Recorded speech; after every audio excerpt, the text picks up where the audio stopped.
3-4 দিন আগে সেনাবাহিনীতে একটা বিরাট রদবদল হয়েছিল এবং সেই রদবদলের শীর্ষ খবর ছিল যে principal staff officer lieutenant general Kamrul হাসানকে তার পদ থেকে সরিয়ে পররাষ্ট্র মন্ত্রণালয়ে বদলি করা হয়েছিল।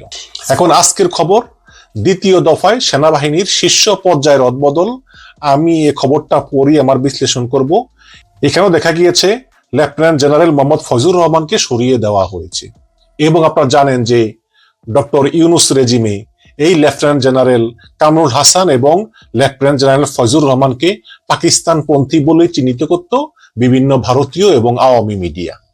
আমি একটু পড়ে শোনাই। চলমান পুনর্বিন্যাসের অংশ হিসাবে বাংলাদেশ সেনাবাহিনীতে 1 সপ্তাহের মধ্যে দ্বিতীয় দফা শীর্ষ পর্যায়ের রদবদল হয়েছে। বৃহস্পতিবার সেনা সদর থেকে পাওয়া তথ্য মতে এটা জানা যায়। তথ্য অনুযায়ী লেফটেন্যান্ট জেনারেল মোহাম্মদ শাহিনুল হককে কোয়ার্টার মাস্টার জেনারেল বা কিউএমজি করা হয়েছে। আগে এই কোয়ার্টার মাস্টার জেনারেল ছিলেন লেফটেন্যান্ট জেনারেল মোহাম্মদ ফয়জুর রহমান। 19 পদাতিক ডিভিশনের জিওসি মেজর জেনারেল হোসেন আল মোরশেদকে অ্যাডজুটেন্ট জেনারেল করা হয়েছে।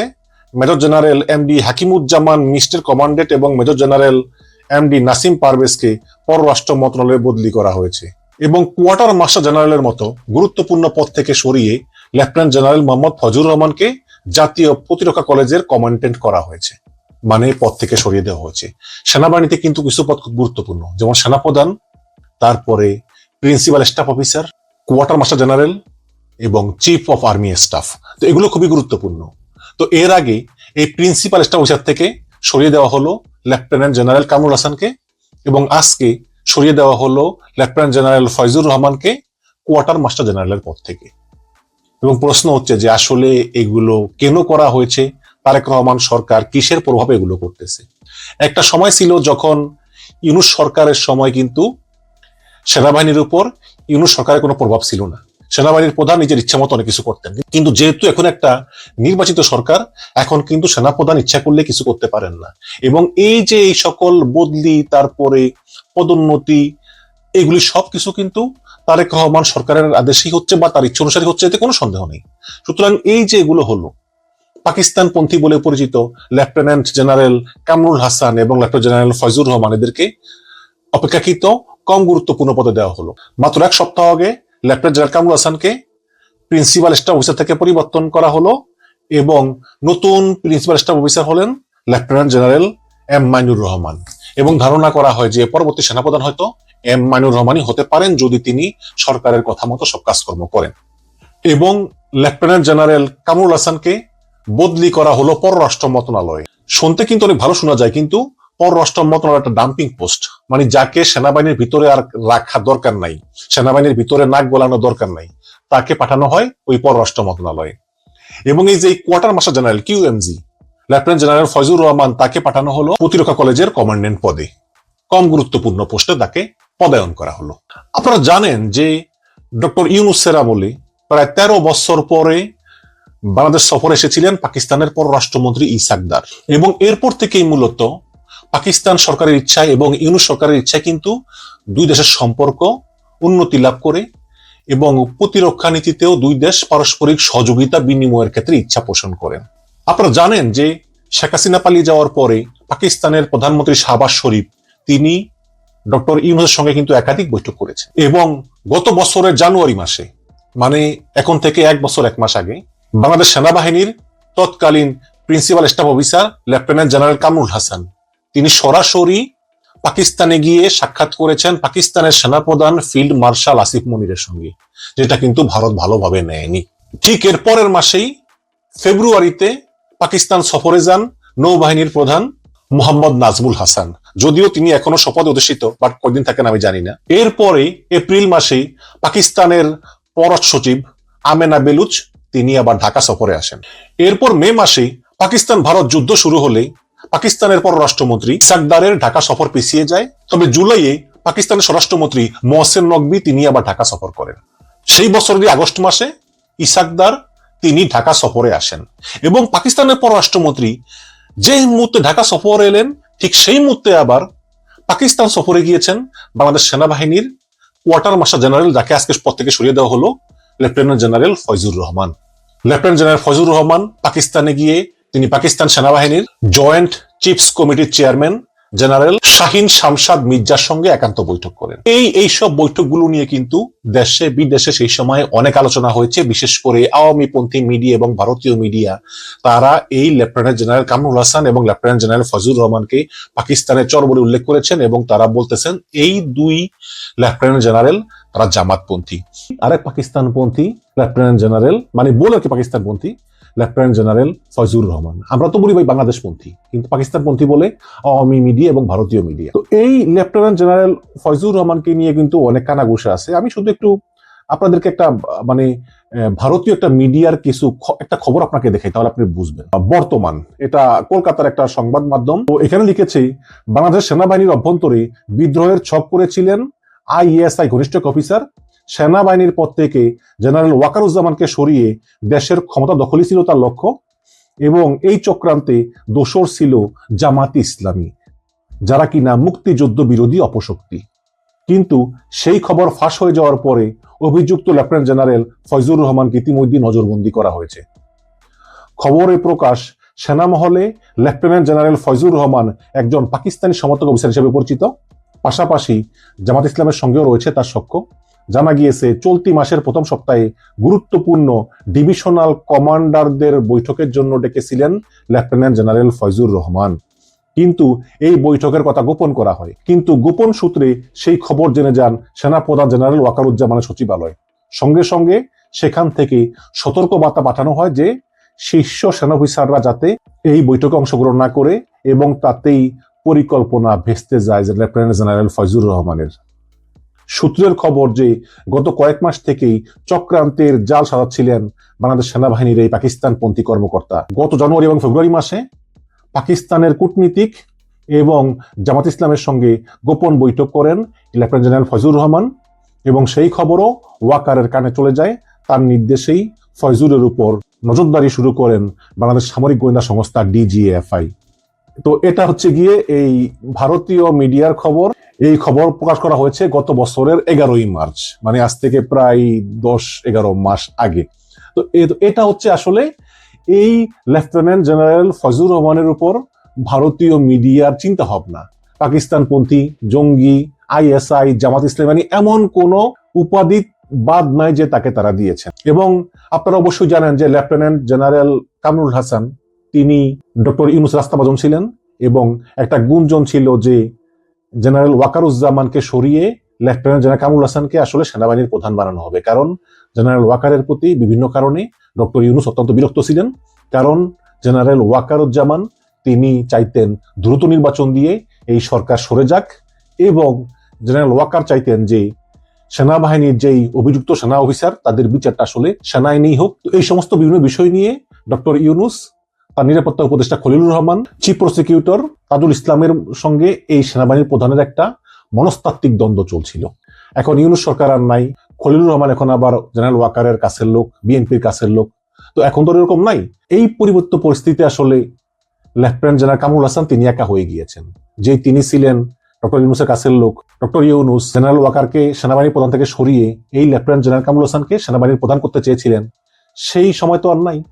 এখন নতুন সরকার আসার পরে বেকায়দায় পড়েছেন এই লেফটেন্যান্ট জেনারেল কামরুল হাসান, যাকে একসময় পরবর্তী সেনা প্রধান বলে মনে করা হতো, তাকে বদলি করা হলো পররাষ্ট্র মন্ত্রণালয়। এবং ভারতের একটা ডিফেন্স পেজ আছে, ওরা ওই ডিফেন্সের বিভিন্ন খবর টবর দেয়। এখানে লিখেছে যে বাংলাদেশ পাকিস্তান বাণিজ্য চুক্তির আড়ালে ভয়ঙ্কর গোপন সামরিক চুক্তি। গত শনিবার পাকিস্তানের মন্ত্রী পর্যায়ের প্রতিনিধি দল বাংলাদেশ সফরে এসে কয়েকটি চুক্তি এবং সমঝোতা সাইন করে গিয়েছেন। তবে ঠিক একই সময় তাদের এই সফরের আড়ালে quartermaster general lieutenant general Mohammad Foyzur Rahman Pakistan সফরে চলে আসেন। তিনি রাওয়ালপিন্ডিতে অবস্থিত পাকিস্তান মিলিটারি হেডকোয়ার্টারে পাকিস্তান সেনাবাহিনীর কয়েকজন জেনারেলের সঙ্গে মিটিং করেছেন, এবং এই মিটিং সম্পর্কে বিশেষ কোনো তথ্য প্রকাশ করা হয়নি। এমনকি বাংলাদেশি মিডিয়াগুলো এই সফর সম্পর্কে কোনো রিপোর্টও করেনি। তবে পাকিস্তানি মিডিয়ার কিছু রিপোর্ট থেকে লেফটেন্যান্ট জেনারেল ফয়জুর রহমানের এই গোপন মিটিং সম্পর্কে কিছু ধারণা পাওয়া যায়। সেখানে বলা হয়েছে বাংলাদেশ বিমান বাহিনী তাদের মিলিটারি টেকনিশিয়ানদেরকে উন্নত প্রশিক্ষণ এবং বাস্তব অভিজ্ঞতা অর্জনের জন্য পাকিস্তান পাঠাবে, এবং বাংলাদেশি টেকনিশিয়ানদের প্রথম দল এই বছরের শেষের দিকে পাকিস্তান সফরের প্রস্তুতি গ্রহণ করেছে। এবং এই প্রজেক্টের লক্ষ্য হচ্ছে নির্দিষ্ট কিছু ক্ষেত্রে বাংলাদেশ এয়ারফোর্সের সদস্যদের দক্ষতা বৃদ্ধি করা। সেগুলো হলো aircraft maintenance, missile system maintenance, defence electronics equipment maintenance, aviation engineering, advance defence tactics এবং মডার্ন মিলিটারি সিস্টেম। তো এরকম আরো সুযোগ করে দিবে। তো তো এইসব সহযোগিতা পাকিস্তান বাংলাদেশকে করবে এবং ভারতীয় বিশ্লেষকদের মতে এই পদক্ষেপ তাৎক্ষণিকভাবে আঞ্চলিক ক্ষমতার ভারসাম্য পরিবর্তন না করলেও এটি ধীরে ধীরে পাকিস্তানের সঙ্গে বাংলাদেশের প্রতিরক্ষা সম্পর্ককে আরো গভীর করতে পারে। এবং এই বছরের 15 জানুয়ারি বাংলাদেশ সেনাবাহিনীর principal staff officer lieutenant general ASM Kamrul হাসানের নেতৃত্বে একটি প্রতিনিধি দল পাকিস্তান সফরে এসে পাকিস্তান বিমান বাহিনীর প্রধানের সঙ্গে সাক্ষাৎ করে 32টি JF-17 ফাইটার ক্রয়ে আগ্রহ প্রকাশ করে। মূলত তখন থেকেই বাংলাদেশ JF-17 যুদ্ধ বিমানের ইভ্যালুয়েশন কার্যক্রম শুরু করেছে। তার মানে হচ্ছে যে এই লেফটেন্যান্ট জেনারেল কামরুল হাসান তিনি প্রথম পাকিস্তানে গিয়ে এই পাকিস্তানের JF-17 বিমান কেনার আগ্রহ প্রকাশ করেন এবং তার কয় মাস পরে সেখানে যান quartermaster general lieutenant general Foyzur Rahman. তিনিও পাকিস্তানের সঙ্গে বিভিন্ন সম্পর্ক উন্নয়নে আগ্রহ প্রকাশ করেন এবং বাংলাদেশ বিমান বাহিনীর মিলিটারি টেকনিশিয়ানদেরকে পাকিস্তান পাঠিয়ে সেখানে ট্রেনিং এর ব্যবস্থা করেন। এবং এই সব বিভিন্ন কারণেই মূলত ভারতীয় মিডিয়া এবং আওয়ামী মিডিয়া এই দুজনকে পাকিস্তানপন্থী, জঙ্গি, জামাত ইসলামপন্থী বিভিন্ন আখ্যায় আখ্যায়িত করে এবং বিভিন্ন বিশেষণে বিশেষায়িত করে। এখন এই এক সপ্তাহের মাথায় নতুন তারেক রহমান সরকার এই দুজনকে চাকরি থেকে বাদ না দিলেও তাদেরকে তাদের গুরুত্বপূর্ণ পদ থেকে সরিয়ে অপেক্ষাকৃত কম গুরুত্বপূর্ণ পোস্টে দিয়েছেন, যেটাকে এক ধরনের ডিমোশনই বলা যায়। যাই হোক, একটি নির্বাচিত সরকার তাদের পছন্দ মতো সেনাবাহিনী সহ সব ক্ষেত্রে সাজাবেন, বদলি করবেন, নতুন লোক নিয়োগ দিবেন বা অনেক অবসরে পাঠাবেন, এটা হয়ে আসছে এবং আমিও এটা স্বাভাবিকভাবেই দেখি। কিন্তু সচেতন মূল একটা প্রশ্ন থেকেই যায় যে এক সপ্তাহের মাথায় দুইজন সেনাবাহিনীর ঊর্ধ্বতন কর্মকর্তা, লেফটেন্যান্ট জেনারেল কিন্তু তারা, সেনাবাহিনীর প্রধানের পরে তাদের অবস্থান, সেই দুইজন লেফটেন্যান্ট জেনারেলকে এক সপ্তাহের মাথায় তাদের পদ থেকে সরিয়ে কম গুরুত্বপূর্ণ পদে দেওয়া হলো, যেখানে অলরেডি ডক্টর ইউনূসের আমলে তাদের বিরুদ্ধে পাকিস্তানপন্থী জেনারেলে তকমা জুটেছিল। এবং এই তাদেরকে তারেক রহমান সরকার এই যে বদলিটা করলো, এটা কি আসলে নর্মালি করা হয়েছে নাকি কোনো বিশেষ একটা গোষ্ঠীর ইঙ্গিতে এগুলো করা হয়েছে? এই প্রশ্ন কিন্তু সচেতন মহলে ওঠাই স্বাভাবিক। দর্শক, আপনারা কি ভাবছেন? রাজনীতিতে এক নতুন ইতিহাস সৃষ্টি করছেন, এক্সাম্পল সৃষ্টি করছেন, বিরল ঘটনা ঘটিয়ে দিচ্ছেন জামাতের এমপিরা, জামাত জোটের এমপিরা। তো দর্শক, এটা রাজনীতির কোনো কমন প্র্যাকটিস না, যেটা এখন জামাত এমপিরা প্র্যাকটিস করছে। জামাত এমপিরা দীর্ঘমেয়াদী লক্ষ্য উদ্দেশ্য নিয়ে এগোচ্ছে, 5 বছরের পরের চিন্তা করছে। বিএনপির সাথে কোয়ালিটিগত, গুণগত পার্থক্য সৃষ্টি করছে ঠান্ডা মাথায়, সচেতনভাবে। মানুষ অটোমেটিক্যালি জামাত এমপিদের প্রশংসা করবে এবং করছে, প্রশংসা ভাসছে জামাত এমপিরা। আর বিএনপিটা দেখছে যে জামাত তথাকথিত বিরোধী দল হতে যাচ্ছে না, বিরোধিতার খাতিরে বিরোধিতা নয়, কাজের মাধ্যমে জামাত প্রমাণ করে দিতে যাচ্ছে যে জামাত এমপিরা কি আর বিএনপি এমপিরা কি। দর্শক দেখেন, শপথ নেয়ার পর জামাতের এমপিরা সবাই নিজ নিজ এলাকায় চলে গেছে। এমনকি আমিরে জামাত তার নিজ এলাকায় নিয়মিত সময় দেন। জামাত এমপিরা সাইকেল চালান, সাইকেল নিয়ে ঘুরেন। জামাত এমপিরা নৌকায় চলেন, কোনো প্রোটোকল কিচ্ছু না। বাজার পরিদর্শন করেন, কোনো অন্যায় অনিয়ম চলবে না। মানে গ্রামের মেম্বারকে যেরকম মানুষ পাশে পায়, জামাত এমপিদের সেরকম পাশে পাচ্ছে, যেটা এমপিদের ক্ষেত্রে অতীতে কখনো কল্পনাও করা যেত না। এটা একটা বিরল ঘটনা। মেম্বার সাইকেল চালিয়ে যায় এবং বলে যে আমি মেম্বার, কি কাকু আছেন ভালো, কি সমস্যা, কিছু লাগবে? জামাত এমপিরা এরকম ঘরে ঘরে যায়। সেই খোলাফায়ে রাশেদার যে গল্প আপনারা বলেছেন, যে খলিফা তিনি নিজে পরিদর্শন করতে যেতেন, কার কি অভাব, কার কি লাগবে। জামাত এমপিরা এখন এটা করতে যায়। তো এটা দেখে যারা ভালো মানুষ তারা আক্ষেপ করছে যে আমার এলাকায় যদি জামাতের এমপি হতো, তাহলে তো আমি হাটে, বাজারে, রাস্তাঘাটে সবসময় তাকে পেতাম। জামাত এমপি লুঙ্গি পরে বাজার করতে যায় সকালে ঘুম থেকে উঠে। এমপি এমপি এরকম কোনো ভাব নাই, জনগণের সেবক। এবং জামাতের এমপি যেসব এলাকায় হয়েছে ওইসব এলাকায় চাঁদাবাজি নেই, প্রায় নির্মূল করে দিয়েছে। যতটুকু আছে এটা সেন্ট্রাল কোঅপারেশন অভাব, এবং সেটা জামাত এমপিরা বলছে যে ডোন্ট কেয়ার, যে কোনো মূল্যে আমার এলাকা চাঁদাবাজি দুর্নীতি হয়রানি মুক্ত হবে। আপনি চিন্তাও করতে পারবেন না জামাত এমপি যেসব এলাকায় আছে সেই সব এলাকায় কি হবে। বিশেষ করে থানাগুলোতে কোনো ঘুষ দুর্নীতি চলবে না, উল্টাপাল্টা চলবে না, মানুষ বিনা ঘুষে চাকরি পাবে, কাজ পাবে, সেবা পাবে, কোনো হয়রানি চলবে না। কারণ ওইখানে জামাত এনসিপির এমপিরা আছে।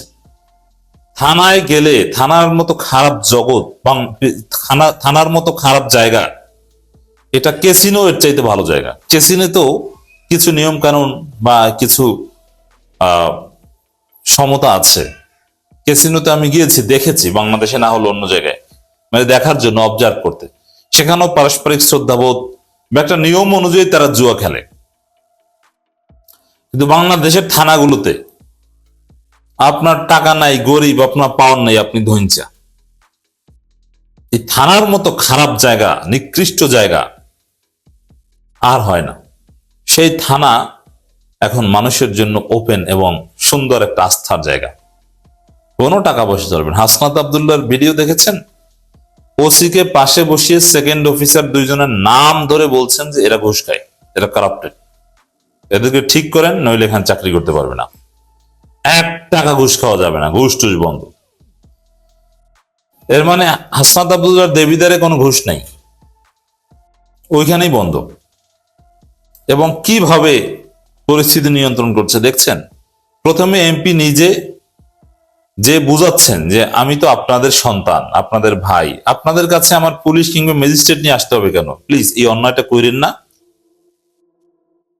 এরকম বুঝিয়ে কনভিন্স করে কাউন্সিলিং করে পরিস্থিতি ঠিক করছে। যদি না হয় তারপরে পুলিশ ম্যাজিস্ট্রেট যে জরিমানা করবে।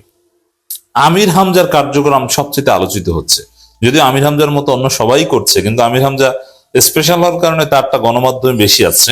কারণ আমির হামজাকে নিয়ে এখানে ইন্টারেস্টিং বিষয়টা দেখেন যে জামাতের এমপিরা যে কাজ করছে, সেই খোলাফায়ে রাশেদার যুগে যেরকম ঘটনা আপনারা পড়েছেন ওই রকম তারা মানুষের দ্বারে দ্বারে যাচ্ছে, কার কি সমস্যা সমাধানের চেষ্টা করছে। শপথ নেয়ার পর 1 সপ্তাহের মধ্যে জামাতের এমপিরা প্রত্যেকটা মানুষের, যারা তারা ভোট দেয় নাই, তাদেরও হৃদয়ের মধ্যে স্থান করে নিয়েছেন। এরা কত ভালো মানুষ! জনপ্রতিনিধি এমপি হতে পারে এত ভালো, এত সৎ, এত আন্তরিক, এত নিরহংকার, কোনো ভাব নাই, কোনো প্রটোকল নাই, মানুষের জন্য তার জীবন উৎসর্গ, এরকম একটা অবস্থা। মানুষ দেখছে এবং ইমপ্রেসড হচ্ছে। এখন এত সুন্দর দৃশ্য বিএনপি মিডিয়াগুলো কিন্তু প্রচার করছে না, কারণ এটা ব্যাপকভাবে প্রচার হলে তখন বিএনপি এমপিদের প্রতি সিসি করা শুরু করতো মানুষ, যার ফলে বিএনপির মিডিয়াগুলো এগুলো ব্ল্যাক আউট করে দিয়েছে। কিন্তু আমির হামজারটা কিছুটা হলেও প্রচার হয়, তাও আবার একটু নেগেটিভ রং মাখানোর চেষ্টা করা হয়। আমির হামজারটা কেন প্রচার করা হয়? আমির হামজা মানে হিট। আমির হামজাকে নিয়ে যে কোনো রিপোর্ট করলে এটা একটা টিআরপির বিষয় আছে, ইনকাম বেশি মিডিয়ার, যার ফলে আমির হামজারটা একটু কাভারেজ দেয়। কিন্তু ওইদিকে সালাউদ্দিন আইয়ুবী যে কাজ করে, ওদিকে হাফেজ রাশেদুল ইসলাম যে কাজ করেন, ব্যারিস্টার মাহবুব সালেহী যে কাজ করেন, এগুলো জাতীয় গণমাধ্যমে আসেন, আমির হামজারটা কিছুটা আসে। তো দর্শক, ওই যে কেন যে আমির হামজা হিট, আমির হামজাকে নিয়ে রিপোর্ট করলে লাভ আছে, ব্যবসা আছে।